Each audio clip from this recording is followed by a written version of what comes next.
Bom dia. Bom dia. Glória a Deus. Maravilha estarmos aqui. Esperar as crianças saírem.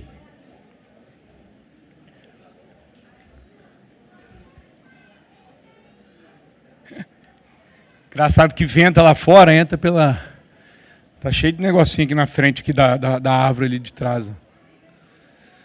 Fala, meu povo. Eu estava no período de louvor e pensando e existe uma canção que me tira do eixo, né? Literalmente me tira, quebra todas as minhas estruturas, e é justamente Louvamos a Ti. Louvamos a Ti me faz lembrar Encontro Nacional de 1997. E eu ainda cacei ali no meu celular, porque eu tenho essa foto em algum lugar. Onde estava eu, pastor Ricardo, Rafael, filho da pastora Hilda. Foi onde a primeira vez eu senti Deus tocar a minha vida. E eu lembro que eu fui lá para frente sem saber o porquê que eu estava fazendo lá na frente. Perguntaram se alguém queria dar um testemunho do que Deus tinha feito naquela manhã. Eu fui lá na frente sem saber o porquê. E eu, extremamente tímido, não gostava de falar com ninguém. E eu fui lá na frente. E eu estava ali, enquanto ministrava, eu estava lembrando desse dia. Lembrando desse momento. De quando Deus tocou minha vida pela primeira vez. E isso faz toda a diferença na nossa caminhada. Muitas das vezes nós não queremos vir à igreja ou participar do corpo de Cristo porque nós nos sentimos indignos. Né? Nós sentimos que não somos merecedores de estarmos aqui, que nós não somos santos para estarmos aqui, que nós ainda fazemos tanta coisa errada para estarmos aqui, mas deixa eu te dizer, Ele é maior que todos os seus pecados e que todos os seus problemas. Ele é maior que todos os seus temores, maior do que a morte, maior do que tudo nessa terra, maior do que todo o poder. Ele é poderoso para mudar a minha vida e a sua vida, para mudar a minha casa e a sua casa. Ele é poderoso para isso. Amém? Creia nisso, se apegue nisso. Não se apegue aos seus erros e às suas falhas, aos seus problemas, seu erro como pai, seu erro como mãe, seu erro como ser humano. Não se apegue a isso, se apegue a Ele, que tem o poder para mudar a minha e a sua história. A minha e a sua história. Amém? Glória a Deus. Nós vamos falar hoje sobre restaurando a identidade de filhos. E eu estou com meu coração apertado. Estou com meu coração essa semana inteira aflito. E eu quero que nessa manhã você abra o seu coração, permita com que Deus fale com você. Essa é uma palavra para os pais e também para os filhos. Quantos aqui são filhos? Deixa eu ver. Tem poucos filhos aí. Você nasceu da onde? Quantos aqui são filhos? Por isso que eu quero dizer, a palavra é para os pais, mas também para os filhos. Ou seja, para todos nós. Restaurando a identidade de filhos. Abra sua Bíblia em Romanos, capítulo 8, versículo 15. Romanos 8, 15. Romanos 8, 15. Meu irmão, abra o seu coração. Deixa eu te falar. Deus vai tocar em lugares escondidos da sua vida nessa manhã. Feridas que estão travadas aí. Por isso meu coração anda tão apertado. Porque eu sei do que Deus quer falar conosco. E durante a semana, todas as pessoas que eu fui conversar, sem as pessoas saberem de nada, sempre me falaram a respeito do mesmo assunto e da mesma coisa. Paternidade. E é sobre isso que nós vamos falar essa manhã. Porque vocês não receberam o espírito de escravidão para viverem outra vez atemorizados, mas receberam o espírito de adoção, por meio do qual clamamos, Abba, Pai. Amém? Deus não nos deu espírito de escravidão, para nós vivemos com medo, com temor, vivemos acovardados, com medo de tudo à nossa volta, com medo que a sua vida não vai dar certo, que as coisas não vão dar certo, que vai dar tudo errado na sua vida, com medo do seu futuro, com medo que o seu passado te atemorize, com medo do seu presente, com medo de não ser um bom pai, uma boa mãe, um bom filho, de você não progredir na vida. Deus não nos deu o espírito de escravidão para nós vivemos atemorizados, mas nos deu o espírito de adoção, pelo qual nós clamamos, Abba, Pai. Eu e você fomos adotados. A Bíblia fala que ainda que o seu pai e a sua mãe te abandone, eu jamais te abandonarei. Ele é o Deus dos órfãos e das viúvas. Ele é o Deus que nos acolhe e nos traz para perto. Pai, nós oramos nessa manhã, pedimos o poder, a graça, o amor do Senhor invadir nos nossos corações. Que o teu amor quebre todas as nossas barreiras. Que o seu amor despedace as nossas barreiras e abre os nossos corações, os nossos sentidos para ver as maravilhas do Senhor. Trabalhe em nós, que nós possamos sair daqui nessa noite, nessa manhã, transformados, curados nas feridas que vão ser abertas. Nós oramos em nome de Jesus. Amém. Amém? Esse tema é de extrema importância. É um tema que trabalha comigo, é um tema que mexe comigo. Obrigado, Samuel. É um tema que faz toda a diferença na nossa vida. Porque se nós soubermos a nossa identidade, nós entenderemos o nosso destino e o nosso propósito nessa terra. Nós temos uma geração que está vindo que não sabe de nada da sua vida. Perdida, totalmente perdida. E tudo isso por falta de pais presentes, firmes. E isso tem gerado uma geração de jovens, de crianças apáticas, indiferentes, fracas. Homens que serão futuramente mulheres fracas. Porque falta algo ali. Quando nós entendemos a questão da paternidade, a identidade nossa, nós entendemos o nosso destino, o nosso propósito. Na minha caminhada, na nossa caminhada, eu e Valdete, essa é uma das coisas que Deus tem mais falado conosco, ministrado conosco, para que nós possamos saber quem nós somos nele e quem é Ele para nós, o que Ele espera de nós. Descobrir nossa identidade e destino é viver de acordo, e viver de acordo com isso mudará todo o rumo da nossa vida.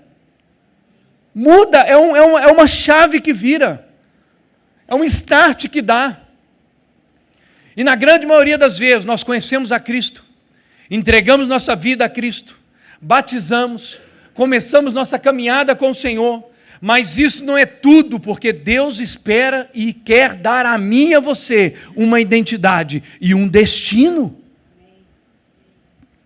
Jovens que não sabem o que querem da vida, não sabem, não estou falando da idade não, viu? Porque geralmente com 18, nós não sabemos mesmo não.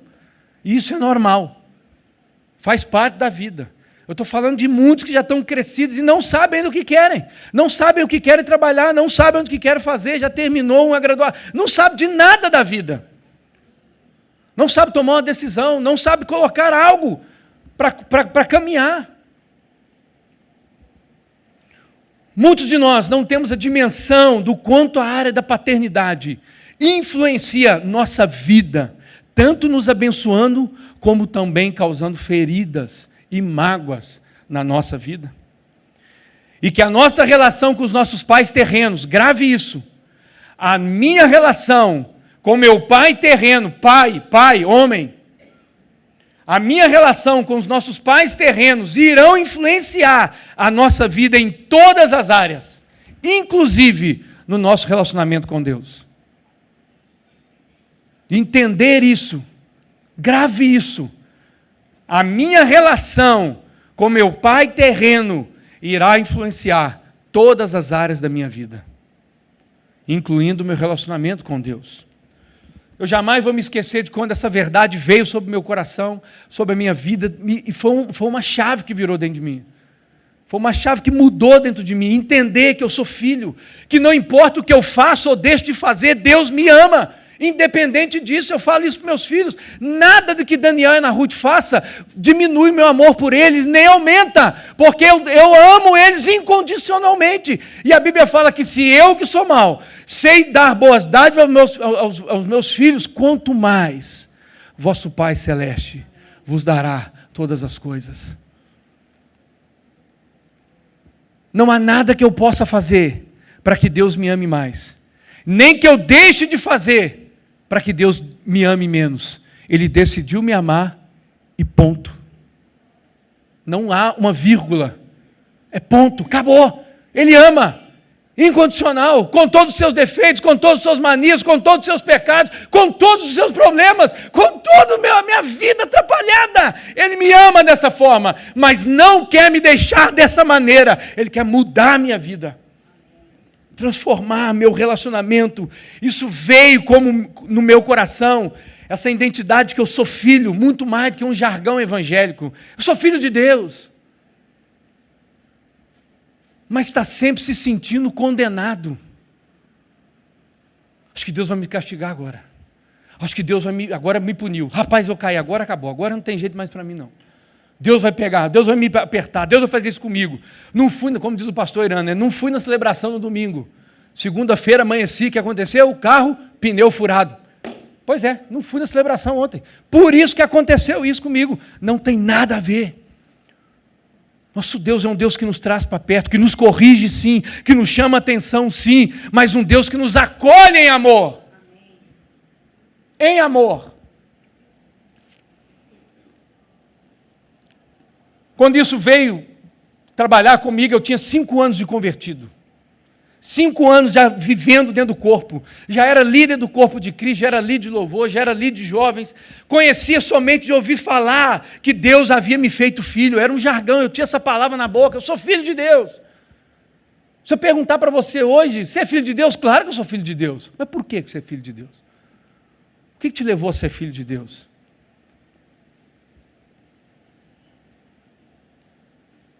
Mas naquele dia essa verdade trouxe um significado para mim. E foi através de uma passagem. Tá bom, Pedro? Eu vou falar. Ontem nós conversamos bastante, eu, Pedro. Bastante. Eles quase escutaram a pregação toda.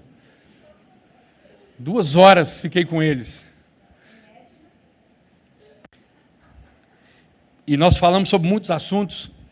Mas foi através de uma passagem em Mateus, no livro de Mateus, capítulo 3, finalzinho do capítulo 3, nós temos Jesus sendo batizado. A Bíblia fala que os céus se abrem e o Espírito Santo, em uma forma corpórea de pomba, desce sobre Jesus. E uma voz do alto, uma voz do céu dizia: este é o meu filho amado, em quem me comprazo. Todo mundo ouviu essa voz. Todo mundo que estava no lugar ouviu a voz falando: este é o meu filho amado, em quem me comprazo. Termina o capítulo 3, começa o capítulo 4 de Mateus. Jesus é conduzido pelo Espírito ao deserto. Deixa eu abrir aqui. Eu falei com o Pedro que ia falar, porque ela não estava escrita, eu não coloquei ela aqui. Mas o Max e o Pedro falaram: você tem que falar. Você não pode passar por aí sem falar disso. A seguir foi Jesus levado pelo Espírito ao deserto para ser tentado pelo diabo. Capítulo 4, versículo 1 de Mateus. E depois de jejuar 40 dias e 40 noites, teve fome. Então o tentador, aproximando, lhe disse: se tu és filho de Deus, manda que essas pedras se transformem em pão. Presta atenção. Alguns dias antes, 40 e poucos dias antes, o céu se abre, a voz fala do céu em voz audível para todo mundo ouvir: este é o meu filho amado. 40 e poucos dias depois, qual é a primeira área que Satanás vai tentar Jesus? A área da identidade. Se tu és filho de Deus.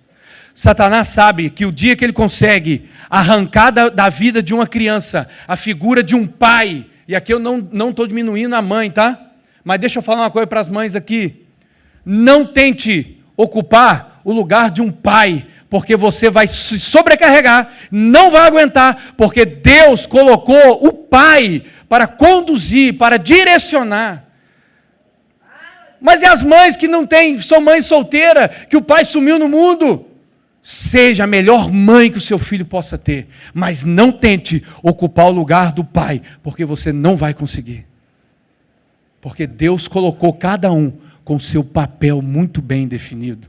Por isso nós temos hoje em dia mulheres sobrecarregadas, não estão dando conta de caminhar, com essa ideologia forte que tem, do empoderamento. Vocês são especiais demais, vocês têm um papel fundamental na vida de qualquer criança. Mas simplesmente assuma o seu papel. Não tente pegar outro, porque você não vai dar conta. Você vai ficar sobrecarregada. Vai se sentir frustrada, porque você não vai dar conta de ser o pai. Por quê? Porque você não é o pai. Mulheres, o pai está em casa, não tome o lugar do pai. Não anule o pai na vida do filho. Mas se eu não fizer, ele não faz. Bota ele para fazer. Bota esse homem para fazer alguma coisa. Homens, pelo amor de Deus, acordem, despertem, sejam homens. Desculpa, gente, mas nós temos homens frouxos demais. Não dá. Não é que você não tem, você tenha fraqueza, que você não é isso. Eu tenho fraqueza, eu tenho minhas limitações. E não esconda as minhas limitações da minha mulher. Mas eu sei para que Deus me chamou. Eu sei meu papel com os meus filhos. Não se esconda. Satanás sabe que quando ele tira a figura paterna, ele consegue causar um desequilíbrio em toda a vida da pessoa, pelo resto dos seus dias. E nós vamos ver isso. Eu sempre digo que se soubermos, se não sabemos quem nós somos e qual o nosso destino, seremos levados por todo o vento de doutrina, por todo rumo. Jesus veio restaurar a nossa vida. E Ele o faz restaurando a nossa identidade de filho. Você é filho. Amém? Amém. Você é filho. Entendemos que a paternidade tem um papel fundamental na nossa vida. Assim como a maternidade, tá, mães? Por favor, não me entendam mal. Não, você diminuiu o papel da mãe. De jeito nenhum. Eu sei o papel que a minha mãe tem na minha vida. Mas mesmo na época do meu pai alcoólatra, eu sei o papel que ele teve na minha vida. Mesmo lá atrás, antes de se converter. A figura dele era marcante. Viajava demais, estava sempre muito fora, mas sempre muito presente da maneira dele. E eu só fui enxergar isso anos depois. Porque eu passei a minha adolescência inteira achando que o meu pai era ausente. Porque é isso que o inimigo faz, tentar distorcer. Tentar levar eu e você a acreditar que não, seu pai não se preocupa com você, meu pai não está nem aí para mim. Os pais têm o poder de curar ou de ferir, de abençoar ou de amaldiçoar. O princípio da paternidade é tão forte que tanto você que é pai ou você que é filho é influenciado por ele. Você que é pai, você foi filho e você é influenciado por esse princípio da paternidade. Você que é filho e ainda não é pai, você é influenciado por esse princípio. O pai tem a autoridade de liberar a identidade na vida dos filhos. A identidade tem a ver com quem eu sou. A identidade define uma pessoa, nome, sobrenome, filiação, data, local de nascimento. Identidade é quem nós somos, mas também pode estar relacionada com a ideia que nós temos de nós mesmos. Como diz em Provérbio, assim como se enxerga, assim você é. Se os teus olhos forem bons, todo o teu corpo será bom. Se os teus olhos forem maus, todo o teu corpo será mau. Então tenha certeza da nossa identidade. é fundamental para não perder o foco durante a caminhada. Hoje eu estou correndo para tal lado. Agora eu vou fazer tal coisa, vou fazer tal coisa, vou fazer tal coisa. Passa alguns meses. Não, agora eu vou fazer tal coisa, agora eu vou fazer tal coisa. Não, agora eu estou fazendo tal coisa. A pessoa está sempre cirandando e não faz nada. Se você pergunta, ela está fazendo 1000 coisas. Mas nenhuma dessas 1000 coisas está fazendo direito. Porque não sabe o que tem que ser feito. Não sabe. Acha que é o muito fazer, e nós vamos ver isso para frente. Gênesis capítulo 35, versículo 16, tem uma passagem. Olha para você ver o tanto que é forte a questão da paternidade. Gênesis 35, 16, 18. Se vocês quiserem abrir, pode abrir, mas eu não vou ler. Fala da história do nascimento de Benjamim. A questão da identidade é tão importante que quando Benjamim nasceu, a sua mãe Raquel morre no parto. Mas antes dela falecer, ela vira e fala assim, o nome dele será Benoni, que significa filho da dor. Quando Israel chega, e o que está acontecendo? Infelizmente Raquel morreu, mas o menino, como é que é o nome dele? Benoni. Ele vira e fala, não, o nome dele é Benjamim, porque é filho da força, da minha força. Quando nós fomos escolher, o nome do Daniel foi por sonho. Mas nós tínhamos esse cuidado porque o povo judeu, em toda a Bíblia, em toda a cultura judaica, quando se escolhe o nome dos filhos, está se falando de um propósito, de um legado que eu quero para ele. Uma sentença. Por isso, quando nós escolhemos os nomes dos nossos filhos, Ana Ruth, cheia de graça, benevolente, amável, amigável, forte, e ela é tudo isso.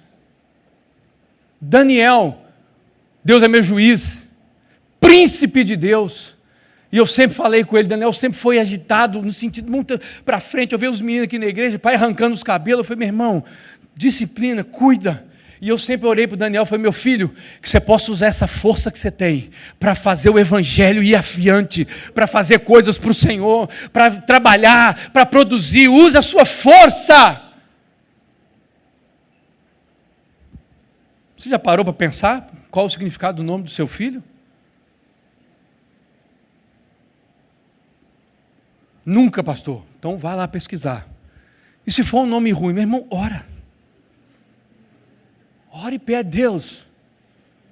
Muda. Muda isso daqui. Se o nome é tal, muda. O senhor pode mudar esse nome. Nós precisamos entender que a revelação de quem nós somos e de quem Deus é, determina como eu me relaciono com Ele. A revelação de quem nós somos e de quem Deus é para nós, determina como eu me relaciono com Ele. Se Deus é para mim um Deus de domingo, eu irei relacionar-me com Ele só aos domingos.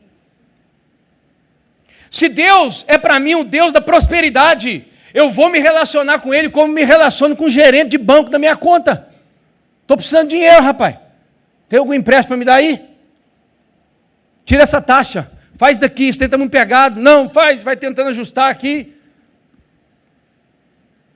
Se Deus é para mim somente um Deus da prosperidade, eu vou relacionar-me com Deus como um gerente de conta de banco.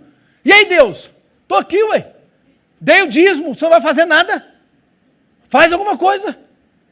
Porque é o relacionamento, é como eu vejo, é como Deus é para mim. Se Deus é para mim um Deus que só cura, eu vou buscá-lo somente somente na hora do bombeiro, na hora do fogo. Quando o fogo está pegando fogo, eu vou correr e buscar ele, porque eu preciso ser curado, eu preciso ser restaurado. Não é assim com a gente? Quando o negócio está degringolado, a gente, Deus, pelo amor, me ajuda. A gente tem sempre Deus como um curativo e não um preventivo. De prevenção, de cuidar, de me guardar, de me conduzir, de me direcionar. Eu levo a minha vida como eu quero. Mas na hora que o trem pipoca, Eu corro para Ele pedindo cura, libertação, faz alguma coisa, me ajuda, faz alguma coisa. E Ele é um Deus bom. E Ele vai e faz. E você se acomoda, porque você, tudo que eu preciso Deus me dá. Mas vai chegar um dia que vai acontecer comigo e com você o que aconteceu com Sansão. Deus sempre livrava ele, até que um dia Deus não livrou. E o cabelo foi cortado, teve os seus olhos furados. Se Deus é para mim apenas um Deus que está no céu, somente esperando eu errar para me castigar com seu cajado e chicote, eu irei me relacionar com Deus com medo. Eu gosto de falar, agora eu guardei o nome, eu gosto de falar do Gandalf. A imagem que eu tinha de Deus, no passado, que muita gente tem, é a imagem do Gandalf, do Senhor dos Anéis. Aquele velhão do cabelo branco, barba branca, cajado na mão, só esperando você. Erra para ver. Erra. Você vai ver. O que eu falei contigo? Erra. Tem muitos de nós que agimos com Deus e relacionamos com Deus dessa forma. Ai meu Deus, Deus vai me castigar agora porque eu errei. Deixa eu te falar, o seu castigo não é Deus que dá a mim e a você. São as consequências dos nossos pecados. Nós vamos colher. Mas agora, se Deus for para mim como um pai que ama, que corrige, que cuida dos seus filhos quando erram, eu irei me achegar a Ele. Eu terei prazer de me achegar a Ele, porque Ele é aquele que me traz para perto, que me acolhe, que me ajuda. Paternidade da terra tem uma influência direta em nossa vida. E muitos de nós somos machucados, feridos por causa dos nossos pais. Pais, cuidado com o que você tem falado, feito. Uma paternidade saudável gera filhos saudáveis. Uma paternidade doente gera filhos doentes. Muitos pais acham que é suficiente amar os seus filhos apenas colocando comida em casa. Comida na mesa, dando boa casa, dando boa roupa, dando boa viagem, concedendo, eu vou criar memórias nos meus filhos, mas você é ausente durante o ano inteiro. Você não é presente dentro de casa. Você não ajuda. Muitos pais agem dessa forma. Meu Deus, eu dou tudo para esse menino. O que ele quer? O que ele quer? Ele quer que você não seja ausente emocionalmente. Ele quer que você não seja indiferente às guerras e conflitos que ele está passando dentro dele. Ele quer que você não seja indiferente às emoções dele. O menino chega em casa meio assim, meio brocochô, você chega, o que foi? Não, aconteceu um negócio lá na escola, e eu fiquei, aconteceu isso, aquilo. Tu larga de besteira, menino. Conversa é essa? Vira homem. Isso não é papel de pai. O pai procura entender o porquê que levou. Pode ser, na nossa mente, uma coisa muito pequena mesmo, porque nós somos maduros. Pelo menos achamos que somos, né? Pelo menos eu acho que às vezes eu sou, mas quase sempre eu tenho certeza que eu ainda não sou. Estou no processo ainda, né? Na caminhada. Os filhos passam por problemas. Lembra da sua juventude, da sua adolescência, de quando você era criança.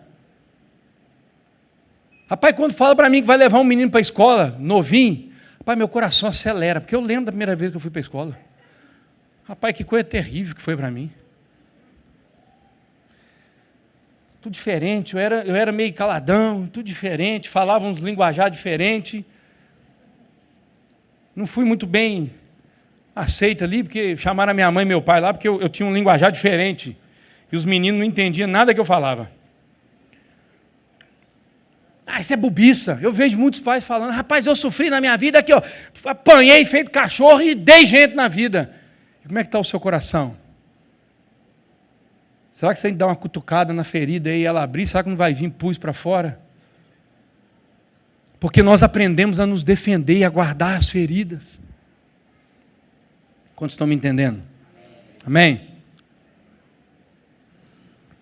O filho não é somente comida, roupa e coisas materiais. O filho quer se relacionar com o pai, quer um abraço, quer chorar a dor que ele tem. O filho está com medo, precisa ser acolhido, precisa trazer ele para perto. Muitos filhos se relacionam com Deus da mesma forma, porque tiveram um pai que se relacionaram da mesma forma. Muitos filhos têm dificuldade de se relacionar com Deus, se relacionam dessa forma, de barganha, de troca, porque os seus pais fizeram isso. E a paternidade doente gera filhos doentes. Pais abusivos, verbalmente e fisicamente. Nunca bati no meu filho. Não é eu não, tá? Eu já bati.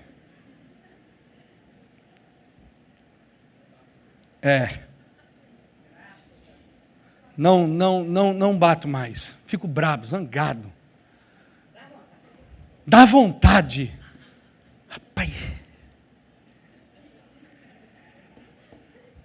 De hoje não passa. Mas não faço mais. Por conta de uma atitude que eu tive há muitos anos atrás. Onde eu bati em um dos meus filhos. E deixei uma marca neles. Saí de casa meio que expulso, que a Valdete meio que me mandou eu sair de casa. E eu só voltei para casa, quando eu cheguei na casa da minha mãe olhou para mim, o que aconteceu? Eu falei, bati no fulano.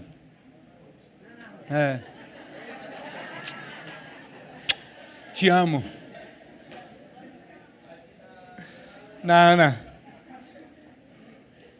Minha mãe já falou, meu Deus, como é que você... Não precisa falar nada.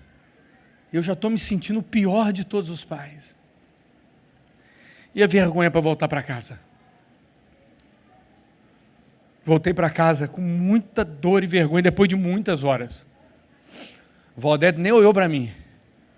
Do jeito que eu entrei, ela estava braba comigo lá no sofá. Passei direto, estava igual uma onça, meu filho. Passei longe para ela não voar em mim. Fui direto para o quarto da Ana Ruth, sentei com ela e falei, minha filha, me perdoa. Me perdoa porque eu fiz isso. Nunca mais eu vou levantar minha mão para você. Não existiu excede. Não existiu o ensino do pastor Irã falando, olha, cuidado com a punição física. Pedi perdão para ela e falei, nunca mais faço isso. Mas não é fácil. Pais abusivos, verbalmente e fisicamente, geram filhos rebeldes, disfuncionais. Pais que ofendem, inseguros. Pais que ofendem seus filhos. Pais que são autoritários fisicamente, ferem seus filhos. E isso causa uma disfunção. Naquele dia eu perdi o coração da Ana Ruth. Naquele dia. Foram 5 anos. 5 ou menos, não lembro. Para nós recuperarmos o coração da Ana Ruth. Por conta de uma ação minha.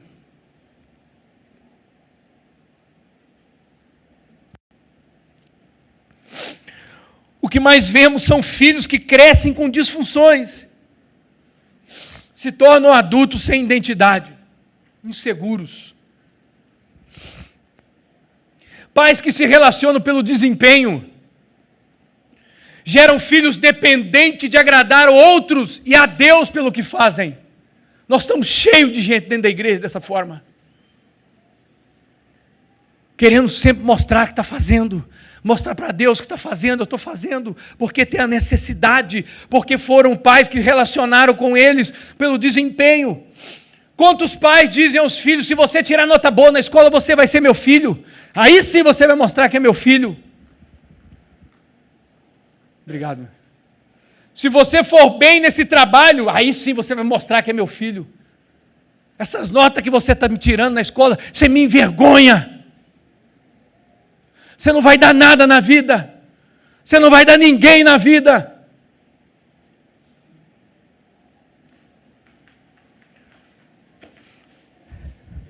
Eu já errei demais aqui. Demais.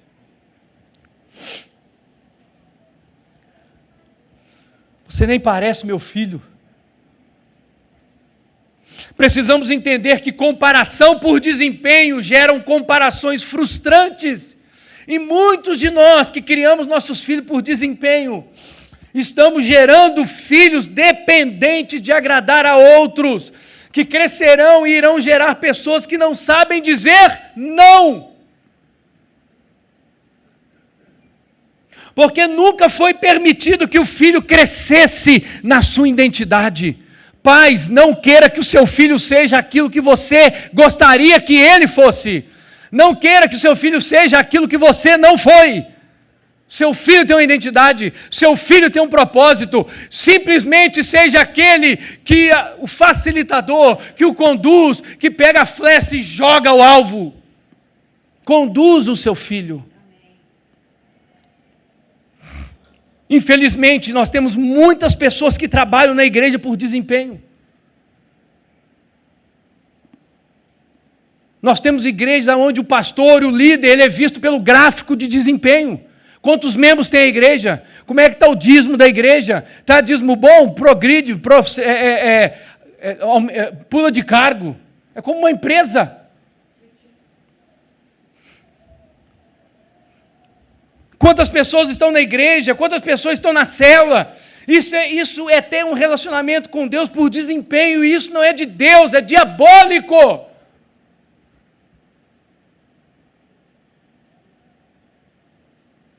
Deus não está nem aí por tanto de vida ou de alma que você está ganhando, se o seu coração estiver todo despedaçado. Apóstolo Paulo fala, olha, eu ganhei a muitos, mas eu tomei o cuidado para que depois de ter ganhado todos, eu mesmo não venha a ser reprovado. Nós achamos que nós temos que mostrar, nós temos que fazer, nós temos que ganhar, nós temos que construir, nós temos que fazer, mostrar para Deus, porque Deus, se nós não fizermos, Deus, meu irmão, Deus é Deus. E Ele faz sem eu e sem você. Nós fazemos não é por obrigação, nós fazemos porque entendemos que precisamos caminhar e desenvolver o reino de Deus nessa terra. Não é por obrigação. Os apóstolos nunca se preocuparam com o fruto que a árvore estava dando. Os apóstolos sempre se preocuparam com a raiz, se ela estava alicerçada, bem fundamentada. Rapaz, eu já batizei tantas pessoas. E o que eu tenho a ver com isso? Eu quero saber como é que você está dentro de casa. Eu quero saber como é que você está com a tua esposa. Como é que você está com o teu pai? Como é que você está com a tua mãe? Como é que você está com o teu filho? Me diga como é que você está dentro de casa. E aí eu te digo, se realmente essas almas que você estão ganhando, Deus não está importando, irmãos. Entenda o que eu estou falando, nós estamos aqui para trabalhar. Mas não é o desempenho. Isso traz canseira, fadiga, uma correria louca atrás de... Eu tenho que fazer, eu tenho que ganhar, eu tenho que acontecer. E aí o que acontece? Roda e não sai do lugar. Amém? Pais abusivos geram filhos rebeldes. Pais que se relacionam pelo desempenho geram filhos dependentes de agradar a outros. Pais perfeccionistas e super competitivos geram filhos frustrados. Crescem pessoas como um boneco, uma imagem, vivem pela aparência, não reconhecem a sua humanidade, não reconhecem a sua fraqueza, não reconhecem as suas deficiências, estão sempre portando sem nenhum problema, não tem problema nenhum, porque foram ensinados a ser perfeccionistas, não mostram que são deficientes em áreas. Em qualquer época da vida que você encontrar com ele está sempre bem, mesmo que esteja destruído por dentro. Pais que abandonam a família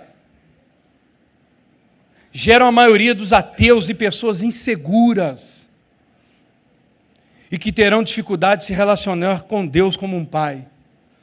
Os sentimentos de insegurança, medo, são sentimentos gerados por uma paternidade ausente, fisicamente e emocionalmente.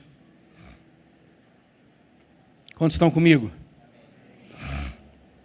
Muitos de nós aqui têm aquele sentimento que meu pai me abandonou. Deus também fará o mesmo. Toda vez que as coisas começam a dar certo para mim, de repente tudo acaba. Deus me deixou, me abandonou, me largou.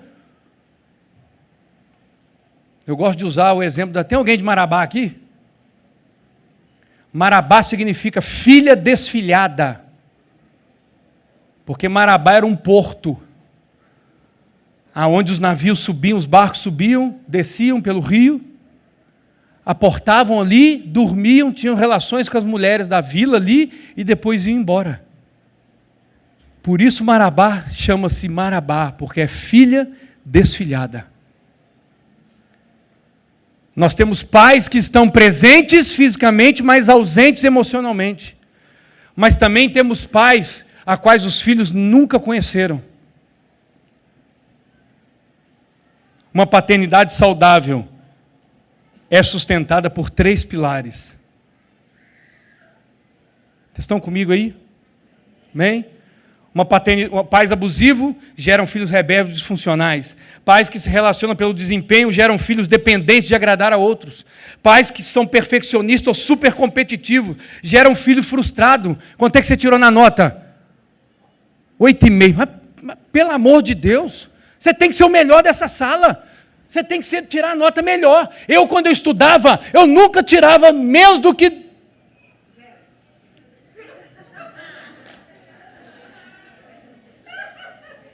eu não poderia nunca ser o pai super competitivo.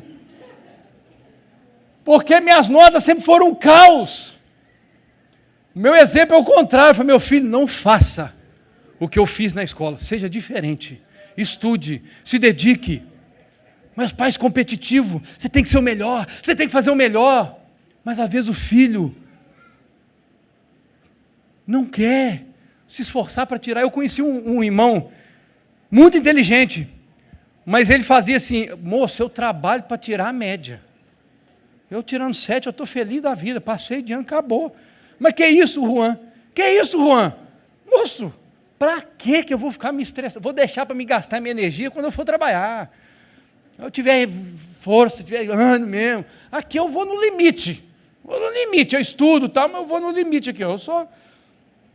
Pais que abandonaram a família geram, na maioria, de pessoas ateus, pessoas inseguras. 3 pilares para uma paternidade saudável. Primeiro, direção. O pai é quem dá a direção. Eu já vi muita história que o pai às vezes era um cara beberrão, todo largado na vida, e aí morre o pai.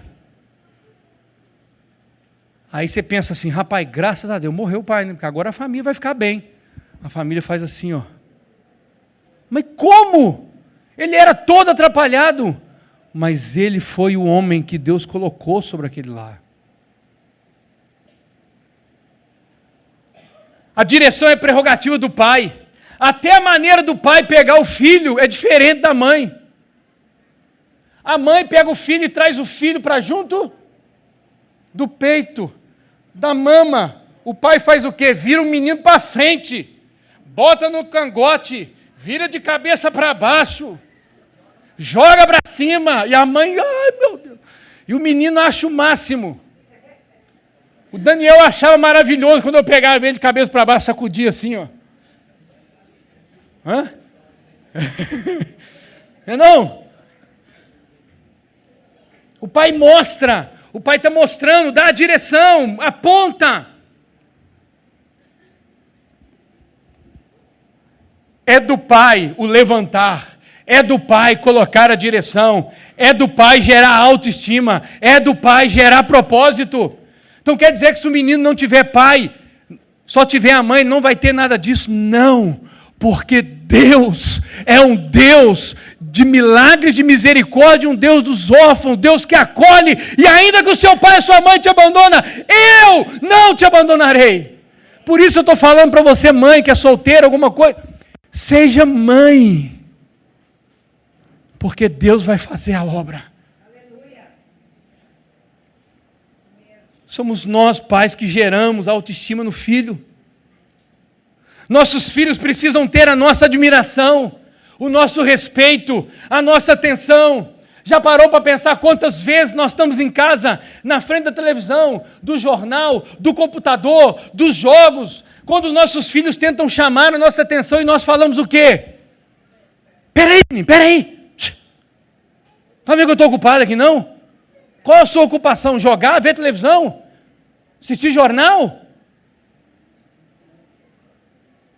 Já aconteceu às vezes de eu estar no quarto, no escritório, ou algum lugar e fazendo alguma coisa, ou uma palavra, ou estudando, ou até mesmo peticionando. E algum dos meninos entrar. Pai, eu preciso. Não, você está ocupado, se eu sair. Não, pode. O que foi? O que você pode falar? Ré da cadeira, pode falar. O que você quer dizer? Porque os meus filhos são mais importantes que qualquer coisa na face da terra. Meus filhos são mais importantes que ministério. Meus filhos são mais importantes do que dinheiro.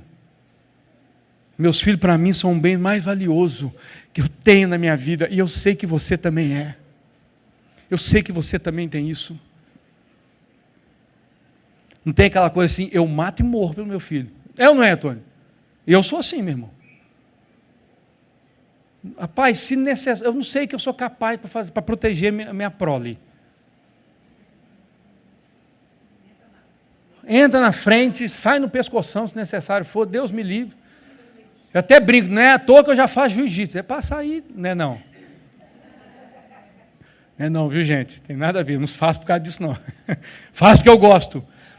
Eu prefiro saber e não precisar usar, do que precisar usar e não saber. Então por isso eu procuro saber. Porque se algum dia eu precisar usar, eu até brinco, se acaba chegar lá em casa meio torto, querendo pedir na rua de namoro, nós vamos ter uma conversa séria e torta também. Não, tem que vir direto em mim. Aí chega o cara lá, todo cheio de negócio, aí o pai se rende logo. Pronto, acabou, é só falácia. Né? Talvez você e eu estamos lá, mas não demonstramos amor, carinho, afeição, respeito pelos filhos, e isso gera carência. Os filhos estão sempre querendo atenção. A falta do pai vai gerar pessoas que não se valorizam, que não têm identidade, que não sabem dizer não. Gente que tem necessidade de estar no centro, de se afirmar, de mostrar que é importante, que tem realizado muitas coisas, sempre buscando a aprovação de todos e de tudo. É uma pessoa que você nunca vai chegar perto dela, ela vai falar alguma coisa corriqueiro da vida. Ela vai sempre dizer o quê? Rapaz, fiz mais da conta, rapaz, hoje eu fiz tanta coisa, rapaz, já preguei para tanto, já fiz tanta coisa, já fiz aquilo outro, tal, não sei o que tem. Eu estava fazendo uma pós-graduação, o cara, num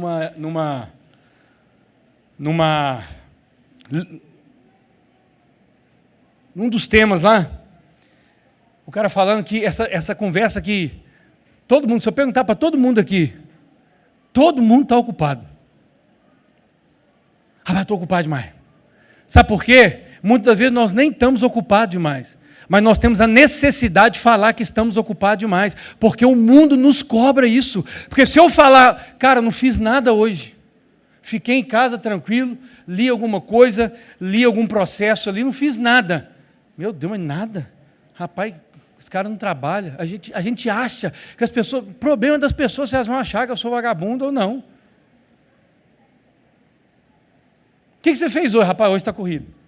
Mas teve uma semana, eu até brinquei com os meninos, que eu estava igual bicicleta, morra abaixo, sem freio.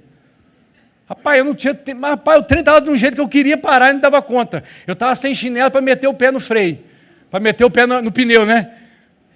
O freio não tinha. O trem estava rápido demais, agora não tem como parar, só para lá que esborrachar lá embaixo.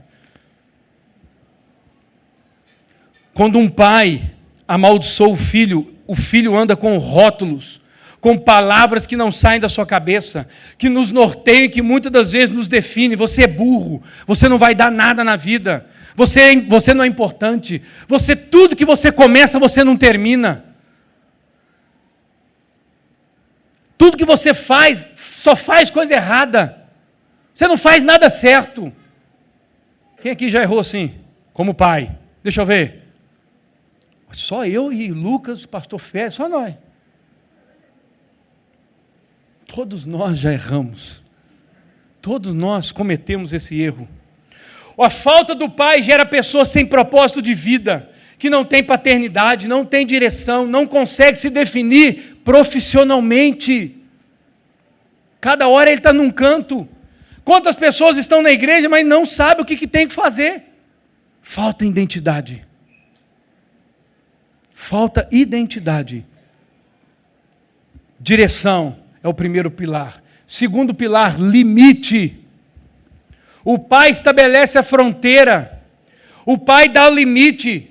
Existem inúmeras pessoas que crescem dentro do sistema religioso farisaico, humano, aonde você não pode isso ou não pode aquilo, aonde os filhos são arrastados para a igreja e não ensinados sobre a importância de se relacionar com Deus. Essas crianças, quando têm uma oportunidade, fogem e não querem mais saber do convívio no corpo de Cristo, porque passou a vida inteira arrastada para a igreja. E aqui eu não estou dizendo, tá? Que você tem que ser frouxo a ponto do seu filho virar, não quero ir para a igreja hoje, não, vem cá, vamos conversar. Muitas das vezes, principalmente quando está muito pequeno, não, meu irmão, você não tem escolha não, você vai, mas eu vou ensinar, não é arrastado, eu vou ensinar o porquê estamos aqui, eu preciso ensinar o porquê nós viemos aqui, eu preciso ensinar o valor da comunidade, de estar junto, de conviver, o valor de pertencer ao corpo de Cristo. Mas por que eu tenho que ir? Porque tem que ir. Lá em casa nunca funcionou isso. Por que isso? Daniel, na rua, você tem que fazer tal coisa. Por quê? Oxi. Porque tem. No começo nós falamos, né? Depois nós fomos aprendendo. Não sei onde é que nós vimos que você não pode tolir o poder de argumentação do seu filho. Muitas das vezes nós falamos, porque tem que fazer? Porque eu não tenho argumento para mostrar para ele por que ele tem que fazer. Mas eu preciso ter. Os limites não devem ser impostos pelo medo, pois na primeira oportunidade a pessoa foge. Os princípios da paternidade não podem ser pelo medo, mas tem que ser pela honra. Nós, como pais, precisamos ensinar nossos filhos a fazer escolhas. Não ensine o seu filho a obedecer cegamente. Ensine ele a pensar e a decidir. Amém, pais? Amém? Ensine ele a pensar e a decidir. E se ele pensar errado? Eu estou lá para conduzir, olha, você está pensando isso daqui, mas vamos fazer dessa forma. Vai por esse caminho. Não se cria filhos com limites impostos, mas os ensine o valor da honra e a escolherem. Eu faço porque eu vou honrar o meu pai, a minha mãe. Eu faço porque eu quero honrar o meu Deus. O limite deve ser ensinado pelo exemplo e pela honra, e não por medo. Já ouvi muitos pais falando comigo. Rapaz, quando eu chego, fala e me obedece, porque se não obedecer, vai ver comigo. Te obedece por medo, não por honra ou por respeito. Na primeira oportunidade que ele tiver, ele vai fugir.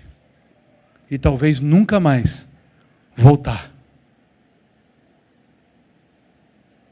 Imposição, pelo medo. Essa palavra não é para trazer um julgamento para nós. Amém? Amém? Não é para trazer um julgamento ou culpa sobre nós, mas para que haja em nós cura nas nossas feridas. Talvez você está inquieto no seu lugar, Deus está cutucando a sua ferida, porque a ferida, quando ela tampa, se ela não for tratada, ela fica com pus. Eu não sou médico, né? Eu sou advogado. Mas você precisa tratar a ferida, fazer a raspagem, tirar tudo que algum problema, alguma bactéria, limpar, para aquilo não venha necrosar, para aquilo não venha dar uma infecção, uma inflamação, não sei. Mas muitas das vezes nós tampamos, e aquilo gera uma bactéria, e a gente vai morrendo por conta disso. Não cubra suas feridas, exponha e seja curado. Deus está trabalhando isso conosco hoje. É porque Ele não quer que a ferida fique escondida. A ferida escondida gera pus, mas a ferida que vem à luz é para cura. Cura. E o último pilar, a proteção. Primeiro pilar, que gerado pela paternidade, direção. Segundo pilar, limite. Terceiro pilar, proteção. O pai deve ser aquele que traz a sensação de proteção. Qual é a sensação que você e eu tínhamos, que nós tínhamos, quando o nosso pai estava chegando em casa? Lembre, qual era a sensação que você tinha quando você ouvia o barulho do carro do seu pai chegando? Alguns tinham sensação de medo, de pavor. Meu Deus do céu, acabou o sossego dentro de casa. Outros tinham a sensação de abandono, porque o pai foi embora e nunca mais voltou. Alguns tinham a sensação de alegria. Poxa, meu pai chegou, eu vou lá abraçar ele, eu vou lá beijar, eu vou dar uma boa tarde, uma boa noite, eu vou chegar nele. Qual é a sensação que você tinha quando seu pai chegava em casa? A falta da presença física de um pai gera uma carência tão grande na vida de um menino e de uma menina, que ao mínimo sinal de segurança, de pertencer, ele se entrega. Quantos aqui são pais de meninas? Levanta a mão, os pais de meninas. Deixa eu te falar uma coisa. Seja presente na vida da sua filha. Sabe por quê? Porque senão há o menor sinal de demonstração de carinho lá fora, de afeição lá fora. Qualquer homem que chegar demonstrando, cheio de papo, cheio de conversinha, leva. A menina se rende, porque a imagem que ela tem de homem é a imagem do pai dela.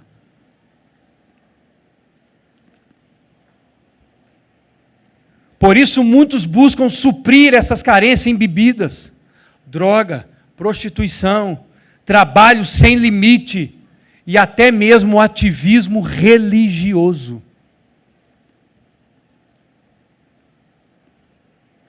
Muitos veem na religião uma forma de suprirem a sua carência. Entram no ativismo religioso para tentar fugir da dor, da solidão, da insegurança e do abandono. Então tem que fazer, está sempre fazendo, está cuidando daqui, está cuidando de fulano, beltrano, está cuidando de uma cidade inteira, de um ginásio inteiro, de uma escola inteira, de uma faculdade inteira, está cuidando de um bairro inteiro, está cuidando de tudo, mas não cuida da sua própria casa. Cuide da sua casa. Seu primeiro ministério é a sua casa. Seu primeiro campo missionário é a sua família. Tem gente que quer fazer missão na África, não está dando conta nem de obedecer o pai e a mãe. Vá te converter. Amém? Amém? Muitos se tornam rebeldes, como uma maneira de dizer assim, pai, olha para mim. Ei, eu estou aqui. Presta atenção em mim. Muitos jovens e adolescentes se tornam rebeldes porque estão querendo chamar a atenção, mas querendo chamar a atenção no sentido, ei, eu estou aqui, eu tenho valor, eu sou importante, olha para mim. Chegamos até esse ponto. Eu não sei como está o seu coração. Talvez você é um pai que descobriu assim, poxa, eu não tenho sido um bom pai. Ou talvez você é um filho que descobriu, poxa vida, eu não fui e não tenho sido um bom filho. Mas deixa eu te falar uma coisa, existe cura para as nossas vidas. Amém? E eu termino com esses pontos da cura. Primeira coisa que eu e você precisamos fazer, reconhecer que precisa de cura. Reconhecer que está cansado. Reconhecer que está doente, que precisa de um pai, que precisa ser acolhido e abraçado. Principalmente nós homens temos vergonha e medo de sermos abraçados, de pedir um abraço, pelo amor de Deus, me abraça. Eu acho bom demais quando eu estou na rua e aquele marmanjo daquele homem ali, rapaz. Daniel vem e passa a mão por cima de mim, que agora ele já passa a mão por cima de mim, né? E me abraça, e me dá um beijo, e nós andamos abraçados no meio da rua.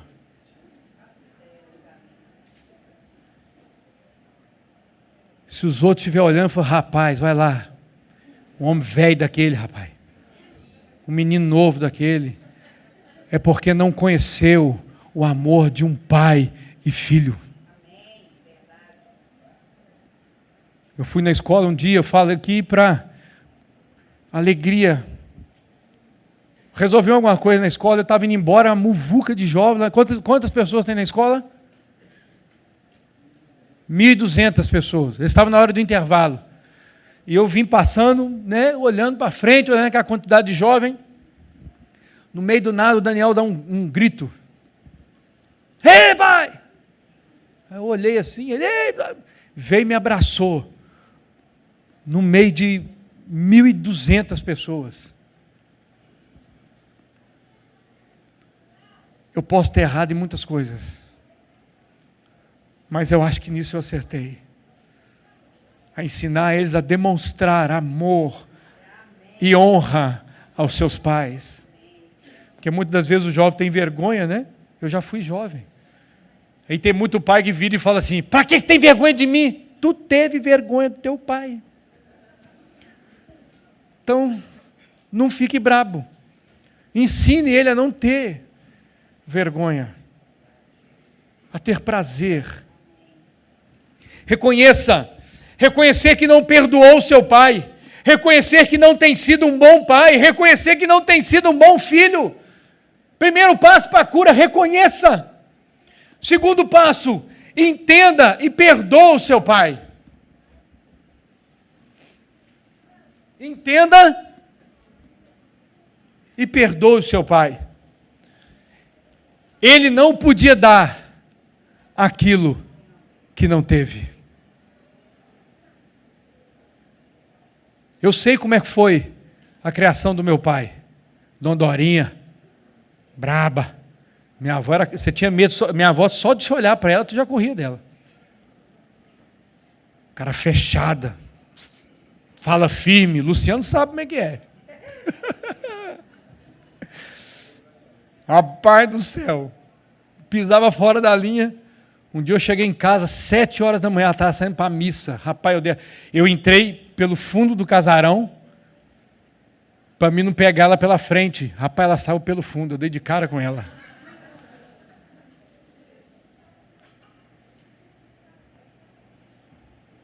Bom dia, meu filho. Benção, avó. Vamos para a missa? Eu falei, não, vou deitar. Eu acho bom mesmo você entrar para dentro. Poucas palavras.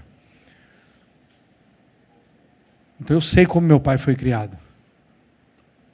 Ou como foi difícil para ele.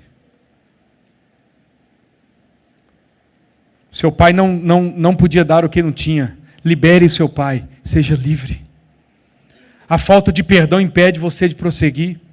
Seu pai pode ter errado demais com você, ou você nem mesmo o conheceu, mas perdoa o seu pai.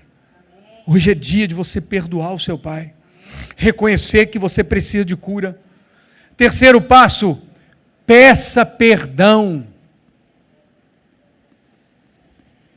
Talvez você vai ter que pedir perdão para o seu pai. Talvez você fugiu de casa, casou escondido, desprezou o seu pai, denegriu a imagem dele, peça perdão. Mas a desculpa nossa é sempre a mesma, de virar e falar assim, mas ele não merece. Nós também não merecemos.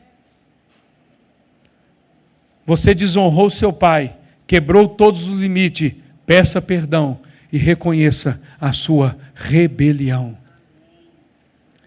Poxa, pastor, mas meu pai não está mais aqui. Converse com alguém sobre isso. Converse com Deus sobre isso. Libera perdão. Não fica segurando no seu coração, não. E por último, aceite a adoção de Deus. Deus quer adotar você para sempre, quer dar um propósito, um destino, te dar proteção. Jesus nos ensina no Pai Nosso a termos uma relação de filho com o nosso Deus. Para a criança não importa qual a profissão do pai, ou se o pai está desempregado, o que importa para a criança é o pai, e ponto, acabou. O que importa para a criança é você ser o pai dela.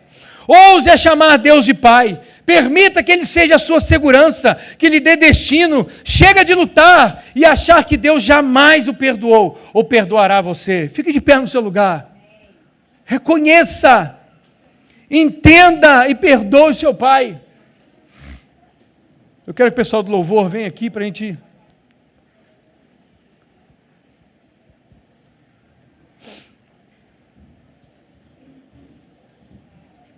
Nós fomos adotados por Ele.